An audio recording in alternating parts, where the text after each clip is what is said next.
Aminul Islam বুলবুলের master plan. এখন থেকে টি-20 দলের সুযোগ পেতে হলে করতে হবে 130+ স্ট্রাইক রেটে ব্যাটিং। মূলত আইসিসি গেম ডেভেলপমেন্টের অংশ হিসেবে দীর্ঘদিন আফগানিস্তান ক্রিকেট দলের সঙ্গে কাজ করেছেন বিসিবি বস আমিনুল ইসলাম বুলবুল। তার হাত ধরেই আজকের আফগানিস্তান ক্রিকেট দলের উন্নতি হয়েছে। সেই আফগানিস্তান দলের ডাক পেতে হলে অন্তত 130 স্ট্রাইক রেটে ব্যাটিং করতে হয়। এই সত্য আফগানিস্তান ক্রিকেট বোর্ড খুব স্ট্রিক্টলি ফলো করেন। আজকে গণমাধ্যমে কথা বলার সময় আমিনুল ইসলাম বুলবুলকে জিজ্ঞেস করা হয়, আপনি যেই আফগানিস্তান দলে কাজ করেছেন সেই আফগানিস্তান দলে ডাক পেতে হলে থাকতে হয় 130-এর বেশি স্ট্রাইক রেট। বাংলাদেশে এই সিস্টেম কবে চালু হবে?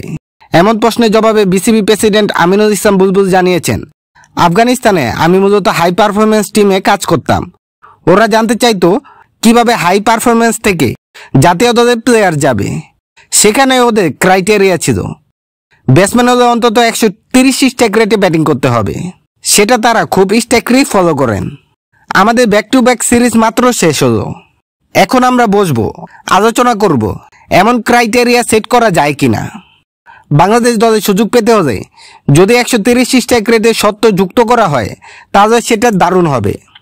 তবে এটা মাথায় রাখতে হবে আমাদের ক্রিকেটারদের বেশিরভাগই 130-এর কম স্ট্রাইক রেটে ব্যাটিং করে।